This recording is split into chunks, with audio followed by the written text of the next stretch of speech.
ಒಟ್ಟಿನಲ್ಲಿ ಸಿದ್ದರಾಮಯ್ಯ ಅವರ ಈ ಹೇಳಿಕೆ ಬೂದಿ ಮುಚ್ಚಿದ ಕೆಂಡದಂತಿದ್ದ ಹಿಜಾಬ್ ವಿವಾದವನ್ನ ಮತ್ತೆ ಬಡಿದೆಬ್ಬಿಸಿದೆ. ಪೆಟ್ರೋಲ್ ಹಾಕಿ ಮತ್ತೆ ಧಗಧಗ ಅಂತ ಹೊತ್ತಿ ಉರಿಯುವಂತೆ ಮಾಡಿದೆ ಅನ್ನುವಂಥದ್ದು ಬಿಜೆಪಿಯ ವಾದ. ಇದು ಜೈನ್ ಗುಡಿಗೆ ಕೈ ಹಾಕಿದಂತೆ ಮಾತ್ರ ಅಲ್ಲ, ಪಿಎಫ್ಐಗೆ ಒಂದು ಸಹಕಾರವನ್ನ ಕೊಡ್ತಾ ಇದ್ದಾರೆ ಅನ್ನುವಂಥದ್ದನ್ನ ತೋರಿಸ್ತಾ ಇದೆ ಅಂತ ಕೂಡ ಬಿಜೆಪಿ ವಾದವನ್ನ ಮುಂದಿಡ್ತಾ ಇದೆ. ಮಗದೊಂದು ಕಡೆ ನಾವು ಪ್ರಣಾಳಿಕೆಯಲ್ಲಿ ಹೇಳಿದ್ವಿ, ಅದಕ್ಕೆ ಸ್ಟಿಕ್ ಆನ್ ಆಗಿದ್ವಿ, ಹಂಗೆ ನಡ್ಕೊಳ್ತೀವಿ ಅಂತ ಸಿದ್ದರಾಮಯ್ಯ ಅವರ ಮತ್ತು ಕಾಂಗ್ರೆಸ್ನ ಒಂದು ಹೇಳಿಕೆ ಆಗಿದೆ. ಇದರ ನಡುವೆ ಇದನ್ನ ಜನ ಏನ್ ತೀರ್ಮಾನ ಮಾಡ್ತಾರೆ, ಹೇಗ್ ನಿರ್ಧಾರ ಮಾಡ್ತಾರೆ, ಮಗದೊಂದು ಕಡೆ ಮುಸ್ಲಿಂ ಸಮುದಾಯ ಇದನ್ನ ಹೇಗೆ ರಿಸೀವ್ ಮಾಡ್ಕೊಳ್ಳುತ್ತೆ, ಕಟ್ಟ ಹಿಂದುತ್ವವಾದಿಗಳು ಇದನ್ನ ಹೇಗೆ ತಿಳ್ಕೊತಾರೆ, ರಾಜಕೀಯ ಪಕ್ಷಗಳು ಏನನ್ನತ್ವೆ, ಇವೆಲ್ಲದರ ಬಗ್ಗೆ ಚರ್ಚೆಯನ್ನ ಮಾಡ್ತಾ ಹೋಗೋಣ. ಈ ಕ್ಷಣದಲ್ಲಿ ನನ್ನ ಜೊತೆ ಜಾಯ್ನ್ ಆಗ್ತಾ ಇದ್ದಾರೆ ಶ್ರೀರಾಮ ಸೇನೆ ರಾಜ್ಯಾಧ್ಯಕ್ಷರಾಗಿರುವ ಗಂಗಾಧರ್ ಕುಲಕರ್ಣಿ ಅವರು. ವೆಲ್ಕಮ್ ಮಾಡ್ಕೊಳ್ಳೋಣ ಸರ್. Good morning sir. ನನ್ನ ಧ್ವನಿ ಕೇಳಿಸ್ತಾ ಇದೆ ಅನ್ಕೊಳ್ತೀನಿ. ನಮಸ್ಕಾರ ಮೇಡಮ್. ನಮಸ್ತೆ. ಏನು ಶಿವಮೊಗ್ಗದಿಂದ ಮುಸ್ಲಿಂ ಮುಖಂಡ ರಿಯಾಜ್ ಅಹಮದ್ ಅವರು ಕೂಡ ನಮ್ಮ ಜೊತೆ ಜಾಯ್ನ್ ಆಗ್ತಿದ್ದಾರೆ. ಸರ್ ನಿಮಗೂ ಕೂಡ ನಮಸ್ತೆ, ನನ್ನ ಧ್ವನಿ ಕೇಳಿಸ್ತಾ ಇದೆ ಅನ್ಕೊಳ್ತೀನಿ. ಮುಂದಿನ ಕ್ಷಣಗಳಲ್ಲಿ ರಘುಪತಿ ಭಟ್ ಅವರು ಕೂಡ ಜಾಯ್ನ್ ಆಗ್ತಾರೆ, ಮಾತನಾಡ್ಸೋಣ. ಅದಕ್ಕಿಂತ ಮುಂಚೆ ನಾನು ಗಂಗಾಧರ್ ಕುಲಕರ್ಣಿ ಅವರ ಬಳಿ ಈ ಪ್ರಶ್ನೆಗೆ ಕೇಳ್ತೀನಿ. ಈ ನಿನ್ನೆ ಸಿದ್ದರಾಮಯ್ಯ ಅವರು ಕೊಟ್ಟಿರುವಂತಹ ಹೇಳಿಕೆಗೆ ನಿಮ್ಮ ಪ್ರತಿಕ್ರಿಯೆ ಮೊದಲಿಗೆ ಏನ್ ಸರ್? ಇದು ಒಂದು ಕಾಂಗ್ರೆಸ್ಸಿನ ತುಷ್ಟೀಕರಣದ ಮತ್ತು ದೇಶದ ಏಕತೆಯನ್ನು ಒಡೆಯುವಂಥ ಅವರೇನೊಂದು ಅಜೆಂಡಾ ಇದೆ, ಅದರ ಪರಮೋಚ್ಚ ತುದಿಯನ್ನು ತಲುಪಿಟ್ಟಿದ್ದಾರೆ ಅವರಿಗೆ. ಸೊ ಕಾಂಗ್ರೆಸ್ಸಿಗೆ ಈ ತುಷ್ಟೀಕರಣದ ಭೂತ ಪಡ್ಕೊಂಡಿದೆ.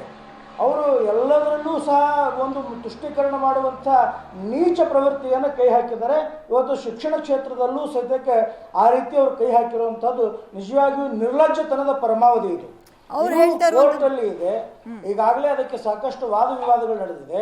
ಇಡೀ ರಾಜ್ಯದಲ್ಲಿ ಅಶಾಂತಿಯನ್ನು ನಿರ್ಮಾಣ ಮಾಡಿದಂಥ ಘಟನೆ ಏನೇ ಇವರು ಬೇಕಾಗಿದೆ ಅಂತಾದರೆ ಯಾವ ಮಟ್ಟದ ಕೀಳಮಟ್ಟಕ್ಕೆ ಈ ಸರ್ಕಾರ ನಡ್ಕೊಳ್ತಾ ಇದೆ ಅನ್ನುವಂಥದ್ದು ಬಹಳ ಯೋಚನೆ ಮಾಡಬೇಕಂತ ಪರಿಸ್ಥಿತಿ ರಾಜ್ಯದ ಜನರಿಗೆ ಬಂದೊದಗಿದೆ.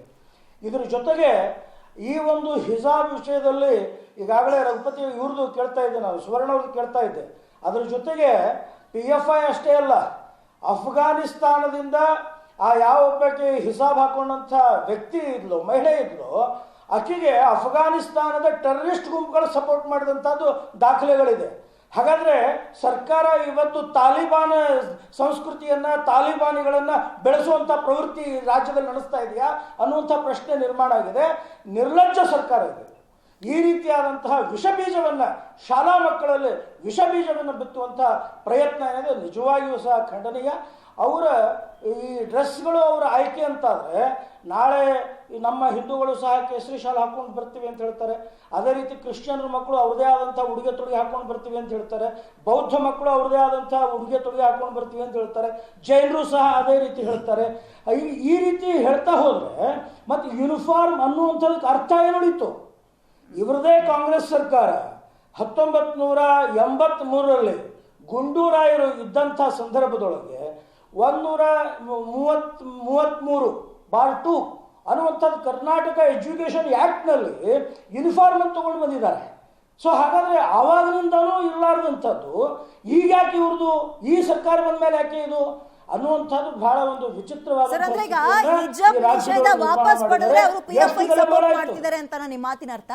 ಹಿಜಾಬ್ ಹಾಕಳಕ್ಕೆ ಅವಕಾಶ ಕೊಟ್ಟರು ಅಂತ ತಕ್ಷಣ ಅವರು ತಾಲಿಬಾನ್ ರೀತಿ ವರ್ತಿಸ್ತಾರೆ, ಮಾಡ್ತಾರೆ. PFI ಅಷ್ಟೇ ಅಲ್ಲ, ಅಫ್ಘಾನಿಸ್ತಾನ ತಾಲಿಬಾನ್ಗಳಿಗೆ ಸಪೋರ್ಟ್ ಮಾಡಿದಾಗಿದ್ದು.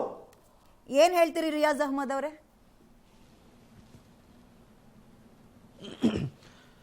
ಹಿಂದೂಗಳಲ್ಲಿ ಹೆಮ್ಮೆಯ ಹಿಂದೂ ಅಂದರೆ ಸಿದ್ದರಾಮಯ್ಯ. ಯಾಕಂದರೆ ಇನ್ನೊಂದು ಧರ್ಮದ ಬಗ್ಗೆ ಗೌರವ, ಅವ್ರಿಗೆ ಗೌರವ ಇದೆಯಲ್ಲ, ಅದನ್ನು ನಾವು ಸ್ವಾಗತಿಸ್ತೀವಿ.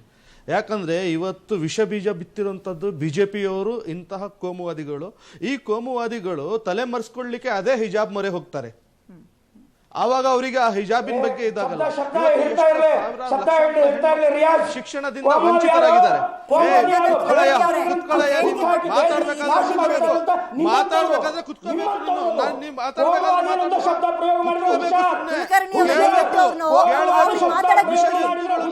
ವಿಷ ಜಂತುಗಳು, ಆಂತರಿಕ ಭಯೋತ್ಪಾದಕರು. ನೀವು ಆಂತರಿಕ ಭಯೋತ್ಪಾದಕರು, ಆಂತರಿಕ ಭಯೋತ್ಪಾದಕರು, ಅಶಾಂತಿಯನ್ನು ಸೃಷ್ಟಿ ಆಂತರಿಕ ಭಯೋತ್ಪಾದಕರು. ಹಿಂದೂಗಳಂದ್ರೆ ಯಾರು ಹೇಳ್ತಾ ಇದ್ದೀವಿ? ಸಿದ್ದರಾಮಯ್ಯ ಅಂತವರಿದ್ದಾರೆ. ನಿಮ್ಮಂತ ವಿಷಜಂತುಗಳಲ್ಲ, ಆಂತರಿಕ ಭಯೋತ್ಪಾದಕರು. ಒಂದ್ ನಿಮಿಷ ಇಲ್ಲಿ ಕೇಳಿ, ಅವ್ರು ಹೇಳಿಕೆ ಏನ್ ಕೇಳೋಣ, ಒಂದ್ ನಿಮಿಷ ಮ್ಯೂಟ್ ಮಾಡಿ. ನೀವು ಹೇಳಿ ರಿಯಾಜ್ ರಿಯಾಜ್ ರಿಯಾಜ್ ನಿಮ್ ಸ್ಟೇಟ್ಮೆಂಟ್ ಕೊಡಿ. ನೆನ್ನೆ ಹೇಳಿಕೆ ಸರಿನಾ, ಇನ್ವಿಟೇಷನ್ ತಂದಿದ್ಯಾ?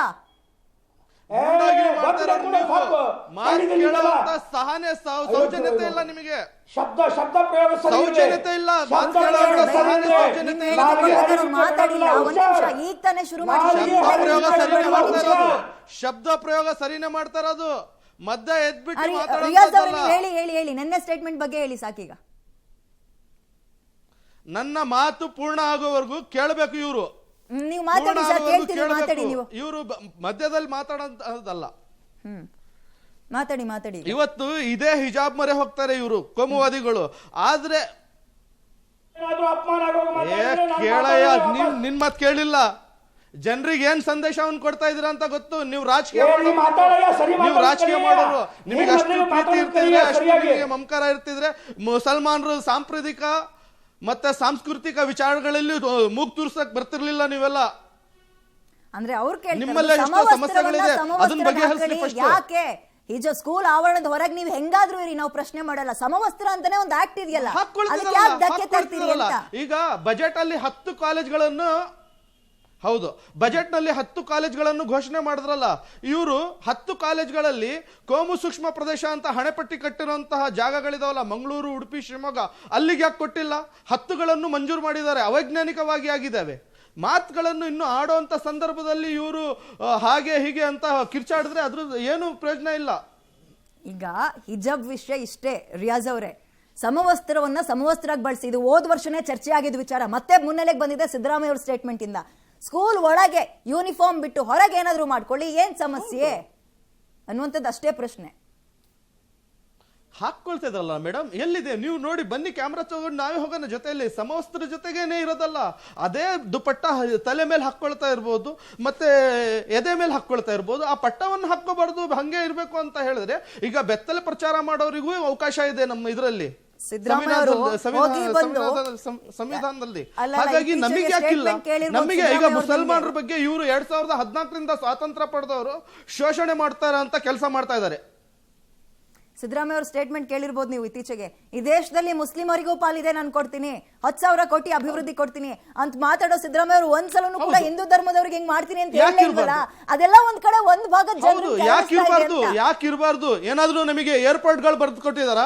ಅಲ್ಲ, ನೇರೋ ಇವರಿಗೆ ನೇರೋ ಮೋದಿ, ಅದಾನಿ, ಅಂಬಾನಿ, ವಿಜಯ ಮಲ್ಯನ್ ಕೊಟ್ಟಿರುವಂತಹ ಅನುದಾನಗಳೇನಾದ್ರೂ ಕೊಟ್ಟಿದಾರ ಮುಸಲ್ಮಾನರಿಗೆ? ನಾವು ತೆರಿಗೆ ಕಟ್ಟಿದೀವಲ್ಲ, ಬೆಂಕಿ ಕಡ್ಡಿಯಿಂದ ಹಿಡಿದು ಪ್ರತಿಯೊಂದು ದಿನನಿತ್ಯ ಬಳಸುವಂತ ವಸ್ತುಗಳನ್ನು ಖರೀದಿ ಮಾಡ್ಬೇಕಾದ್ರೆ ತೆರಿಗೆ ಕಟ್ತಾ ಇದೀವಲ್ಲ. ನಾವು ಭಾರತೀಯರಲ್ವಾ, ಯಾಕೆ ಕೊಡಬಾರ್ದು ನಮಗ್ ಪಾಲು? ಮುಸ್ಲಿಮರಿಗೆ ಯಾಕೆ ಕೊಡಬಾರ್ದು ಅನ್ನೋದು ಪ್ರಶ್ನೆ ಇಲ್ಲ. ಹೋಗಿ ಬಂದು ಇವ್ರ ಹೆಸರು ಎತ್ತಿತಾರಲ್ಲ, ನಾವೇನ್ ಮಾಡ್ತಾ ಇದೀವಿ ಹಾಗಾದ್ರೆ? ನಾವ್ಯಾಕೆ ಓಟ್ ಹಾಕ್ಬೇಕು ಅಂತ ಜನ ಕೇಳ್ತಾರಲ್ಲ, ಉಳ್ದಿರೋರು ಕೇಳ್ತಾರಲ್ಲ ಅಂತ. 85-80% ಇವರೇ ತಗೊಳ್ತಾ ಇರೋದಲ್ಲ, 20% ನಾವು ಈಗ ಇವ್ರು ಕೊಡ್ತಾ ಇದಾರಂತ ಹೇಳ್ತಿದಾರಲ್ಲ. ಬನ್ನಿ ನೀವು ಅಲ್ಪಸಂಖ್ಯಾತರ ಇಲಾಖೆಗಳಲ್ಲಿ ಡಿ ದರ್ಜೆ ನೌಕರರಿಲ್ಲ ನಮ್ಮಲ್ಲಿ, ಅವ್ರಿಗೆ ಕೆಲಸ ಸಿಗಲ್ಲ. ಉನ್ನತಾಧಿಕಾರಿಗಳಂತೂ ಬಿಡಿ, ಇವೆಲ್ಲ ಬರೀ ಹೇಳಲಿಕ್ಕೋಸ್ಕರ ಹೆಸರಿಗೆ ಮಾತ್ರ. ಹೆಸರು ನಮ್ದು, ಕೆಲಸಗಳಾಗ್ತಾ ಇರೋದು ಇವ್ರದೇ. ವಿಷಯಾಂತರ ಆಗದ್ ಬೇಡ. ಕುಲಕರ್ಣಿ ಅವರೇ, ಇದೀಗ ಎಲೆಕ್ಷನ್ ಹತ್ರ ಬರ್ತಾ ಇದ್ದಾಗ್ಲೇ ರಾಜ್ಯದಲ್ಲಿ ಹಿಜಾಬ್ ಸೃಷ್ಟಿಯಾಗಿದ್ದು, ಅಂದ್ರೆ ಅಸೆಂಬ್ಲಿ ಎಲೆಕ್ಷನ್ ಇದ್ದಾಗ. ಈಗ MP ಎಲೆಕ್ಷನ್ ಇದೆ. ನಿಮ್ಮ ಸದಸ್ಯ ಅಥವಾ ನಿಮ್ಮ ಒಂದು ಟೀಮ್ನ ನಿರ್ಧಾರ ಸಿದ್ದರಾಮಯ್ಯ ಅವರ ಆದೇಶದಿಂದ ಏನಾಗಿರುತ್ತೆ ಮುಂದಕ್ಕೆ? ಈಗ ನಾನು ಯಾವುದೇ ಡ್ರೆಸ್ಗಳಿಗೆ ವಿರೋಧ ಮಾಡ್ತಾ ಇಲ್ಲ, ಸುಮ್ಮನೆ ಅವ್ರು ಏನೇನೋ ಹೇಳ್ತಾ ಇದ್ದಾರೆ. ಶಾಲೆಯ ಆವರಣದಲ್ಲಿ ಸಮವಸ್ತ್ರ ಅಂತ ಹೇಳಿದ ನಂತರ ಸಮವಸ್ತ್ರವನ್ನು ಪಾಲನೆ ಮಾಡಬೇಕು. ಹೊರಗಡೆ ಇವ್ರು ಏನು ಹಾಕೊಳ್ತಾರೆ ಡ್ರೆಸ್ಗಳನ್ನು ಯಾರೂ ಕೇಳಕ್ ಹೋಗಿಲ್ಲ. ನಾವು ಹೇಳ್ತಾ ಇರುವಂಥದ್ದೇನು ನೇರವಾಗಿದೆ, ಸ್ಪಷ್ಟವಾಗಿದೆ. ಇವತ್ತು ಈ ರೀತಿಯಂಥ ಮಕ್ಕಳ ಯೂನಿಫಾರ್ಮ್ ಅರ್ಥ ಏನಾಗಾದ್ರೆ ಒತ್ತೇ ಸಮಾನವಾಗಿರಬೇಕು ಎಲ್ಲರೂ, ಅಲ್ಲೂ ಸಹ ಜಾತೀಯತೆ ಬರಬಾರ್ದು ಅನ್ನುವಂಥದ್ರ ಸಲುವಾಗಿನೇ ಮಾಡಿದಂಥದ್ದು. ಹೀಗಾಗಿ ಇವ್ರು ಹೊರಗಡೆ ಹಿಜಾಬ್ ಹಾಕೊಳ್ಳಿ, ಬುರ್ಕಾ ಹಾಕೊಳ್ಳಿ, ಅವ್ರು ಮತ್ತೆ ಬೇರೆ ಬೇರೆ ಏನಿದೆ ಅವ್ರದ್ದು ಯಾವುದಕ್ಕೂ ನಮ್ಗೆ ವಿರೋಧ ಇಲ್ಲ. ನಾವು ವಿರೋಧ ಮಾಡ್ತಾ ಇರುವಂಥದ್ದು ಶಾಲೆಯ ಆವರಣದಲ್ಲಿ ಕ್ಲಾಸ್ಗಳಲ್ಲಿ ಹಿಜಾಬ್ ಹಾಕೊಂಡು ಕೂಡುವಂಥದ್ದೇನಿದೆ ಅದನ್ನು ನಾವು ವಿರೋಧ ಮಾಡ್ತಾ ಇರುವಂಥದ್ದು. ಮೊನ್ನೆ ಈ ಎಕ್ಸಾಮ್ ಆಯಿತು, ಈ ಕರ್ನಾಟಕದಲ್ಲಿ ಇದ್ರದ್ದು ಎಕ್ಸಾಮ್ ಆಯಿತು. ಆ ಸಂದರ್ಭದಲ್ಲಿ ಹಿಜಾಬ್ಗೆ ಅವಕಾಶ ಕೊಟ್ಟರು. ಆದರೆ ಮಹಿಳೆಯರ ಮಾಂಗಲ್ಯ, ನಮ್ಮ ಹಿಂದೂ ಹೆಣ್ಮಕ್ಳ ಮಾಂಗಲ್ಯ, ಕಾಲುಂಗ್ರ ಎಲ್ಲ ತೆಗೆಸಿದ್ರು. ಕೇಳಿ ಇಲ್ಲಿ ಅದಕ್ಕೆ ಮತ್ತೆ ನಾವು ಪ್ರತಿಕ್ರಿಯೆ ಮಾಡಿದ ನಂತರ ಹಿಜಾಬ್ ಅಂತ ತೆಗೆದು ಹಾಕಿದ್ರು. ಹಿಜಾಬ್ ನಿಷೇಧ ಇದ್ದಿದ್ದು ಇಲ್ಲ. ನಿಮ್ ಗಮನಕ್ಕೊಂದು ವಿಷಯ ತಂದ್ಬಿಡ್ತೀನಿ ಕುಲಕರ್ಣಿ ಅವರೇ, ನಿಮ್ ಗಮನಕ್ಕೊಂದು ವಿಷಯ ತಂದ್ಬಿಡ್ತೀನಿ. ಹಿಜಾಬ್ ನಿಷೇಧ ಇದ್ದು ಸ್ಕೂಲು ಮತ್ತು ಕಾಲೇಜ್ ಆವರಣದೊಳಗೆ ಈ ಅದನ್ನ ಬಿಟ್ಟು ಉಳಿದಂತಹ ಎಕ್ಸಾಮ್ಗಳಿಗಲ್ಲ. ಆಮೇಲೆ ತಾಳಿ ತೆಗ್ಸಿದ್ರು, ಕಾಲುಂಗ್ರ ತೆಗ್ಸಿದ್ರು, ಹೌದು ಅದೊಂದ್ ರೀತಿ ಭಾವನಾತ್ಮಕವಾಗಿ ಟಚ್ ಆಗಿದ್ದು ಹೌದು. ಬಟ್ ಮೆಟಲ್ ಅನ್ನೋ ವಿಷಯಕ್ಕೆ ಕೆಲವೊಂದು ಎಕ್ಸಾಮ್ ನಿಂದ ಹೊರಗಿಡ್ಲೇಬೇಕಾಯ್ತು. ಅದನ್ನ ಅವ್ರು ಹೇಳ್ತಾ ಇರೋದು, ಕಾಂಗ್ರೆಸ್ನವ್ರು ಹೇಳ್ತಾ ಇರೋದು ಅಷ್ಟೇ, ಎಕ್ಸಾಮಿಗೆ ಸಮಸ್ಯೆ ಆಗ್ಬಾರ್ದು ಅನ್ನೋ ಕಾರಣದಿಂದ ಹಂಗ್ ಮಾಡಿಸಿದ್ವಿ ಅಂತ. ಅಲ್ಲ, ಈಗ ಹಿಸಾಬ್ ಅಂದ್ರೆ ಈಗ ಮೆಟಲ್ ಒಂದ್ ಕಡೆಗೆ ಆದ್ರೆ ಅವ್ರೇನ್ ಹೇಳೋದು, ನಕಲು ಮಾಡ್ಲಿಕ್ಕೆ ಅನುಕೂಲ ಆಗುತ್ತೆ ಅಂತ ಹೇಳ್ತಾರೆ. ಹಾಗಾದ್ರೆ ಹಿಸಾಬ್ ಹಾಕೊಂಡು ಕಿವಿಯೊಳಗೆ ಏರ್ ಬಡ್ಸ್ ಇಟ್ಕೊಂಡು ಬಂದ್ರೆ ಹಾಗಾದ್ರೆ ಅದು ನಕಲಾಗ್ಲಿಕ್ಕೆ ಆಗಲ್ವಾ ಅದಕ್ಕೆ? ಸೊ ಈ ರೀತಿ ಸಮರ್ಥನೆಗಾಗಿ ಸಮರ್ಥನೆ ಮಾಡುವಂತಹದ್ದು ಸರ್ಕಾರದ ನಿಲುವಾಗ್ತಾ ಇದೆ. ಇದ್ರ ಜೊತೆಗೆ ಜಗತ್ತಿನಲ್ಲಿ 16 ದೇಶಗಳಲ್ಲಿ ಇವತ್ತು ಹಿಜಾಬನ್ನೇ ಬ್ಯಾನ್ ಮಾಡಿದ್ದಾರೆ, ಬುರ್ಕಾಗಳನ್ನೇ ಬ್ಯಾನ್ ಮಾಡಿದ್ದಾರೆ. ಅದರಲ್ಲಿ 4 ಮುಸ್ಲಿಂ ದೇಶ ಇದಾವೆ. ಇರಾಕ್ನಲ್ಲಂತೂ ದೊಡ್ಡ ಪ್ರಮಾಣದಲ್ಲಿ ಮಹಿಳೆಯರ ಪ್ರತಿಭಟನೆ ಆಗ್ತಾ ಇದೆ, ನಮ್ಗೆ ಈ ಬುರ್ಕಾ ಸಾಕಾಗಿದೆ, ನಮ್ಗೆ ಹಿಜಾಬ್ ಸಾಕಾಗಿದೆ ಅಂತೇಳಿ.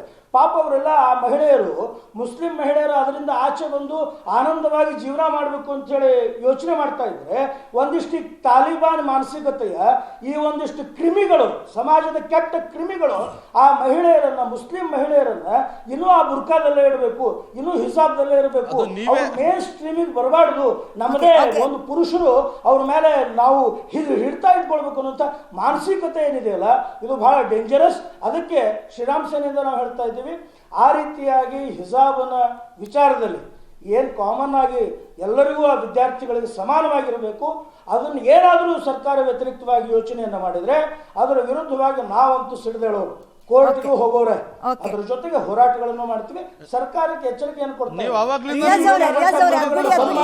ಸಾಕಷ್ಟು ಬರಗಾಲ ಬಿದ್ದಿದೆ, ಅಲ್ಲಿ ಆ ಜನರಿಗೆ ರೈತರಿಗೆ ನೀರಿಲ್ಲ, ಕರೆಂಟ್ ಇಲ್ಲ, ಅವರು ರೈತರು ಒದ್ದಾಡ್ತಾ ಇದ್ದಾರೆ, ಆತ್ಮಹತ್ಯೆಗಳಾಗ್ತಾ ಇದ್ದಾರೆ ರೈತರದು.